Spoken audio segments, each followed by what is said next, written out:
छोटे शेर मांस का एक टुकड़ा खाने के लिए बड़े शेर के चारों ओर इकट्ठा हो गए।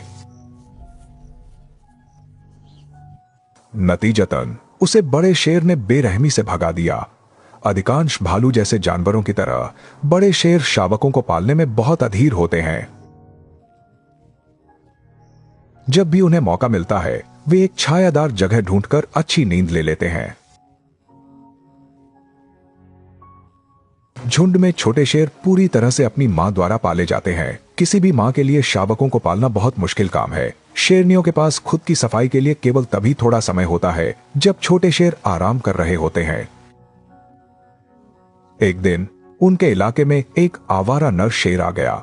ऐसे समय में ही नर शेर की भूमिका सामने आती है। अगर कोई आवारा नर शेर झुंड पर कब्जा कर ले तो झुंड के शावकों का जीवन समाप्त हो जाता है। झुंड का नर शेर उस आवारा नर शेर की ओर चला गया। जैसे ही दोनों का आमना सामना हुआ वे लड़ने लगे। इलाके को लेकर विवाद हमेशा से ऐसा ही रहा है। झुंड के अन्य सदस्य चुपचाप अंतिम परिणाम की प्रतीक्षा कर रहे थे। अंत में शावकों के पिता लड़ाई में विजयी हुए। हालांकि वह घावों से भर गया था, फिर भी उसने आवारा नर शेर को भगा दिया। अब छोटे शेर कुछ समय के लिए चैन से रह सकते थे। झुंड की शेरनियों ने आज का शिकार शुरू किया।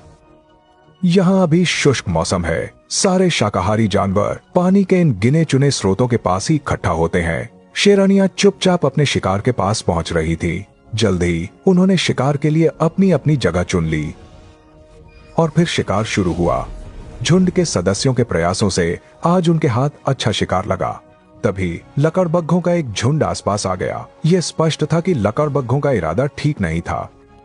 इतनी सारी लकड़बग्घों का सामना करते हुए शेरनियां समझ नहीं पा रही थीं कि क्या करें। उसी समय झुंड का नर शेर दौड़ता हुआ आया। लकड़बग्घे समझ गए कि मामला बिगड़ गया है। वे एक पल भी रुके बिना वहां से भाग गए।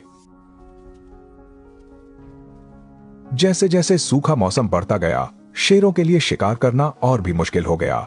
इसीलिए उन्हें बड़े जिराफों का शिकार करने का जोखिम उठाना पड़ा। अगर वे एक जिराफों का सफलतापूर्वक शिकार कर लेते तो उनकी मौजूदा मुश्किल कुछ कम हो सकती थी। दुर्भाग्य से इस जिराफ को दो शेरनियों ने पकड़ लिया। इस समय उसके लिए शेरों के चंगुल से निकलना मुश्किल था। शेरनियों को शिकार का बहुत अनुभव था। वे जानती थीं कि शिकार का संतुलन कैसे बिगाड़कर उसे नीचे गिराना है। यह सफल शिकार कुछ समय के लिए झुंड के सदस्यों का पेट भर सकता था। धीरे धीरे आसमान में काले बादल छा गए, जो इस बात का संकेत था कि बरसात का मौसम आखिरकार आ गया है।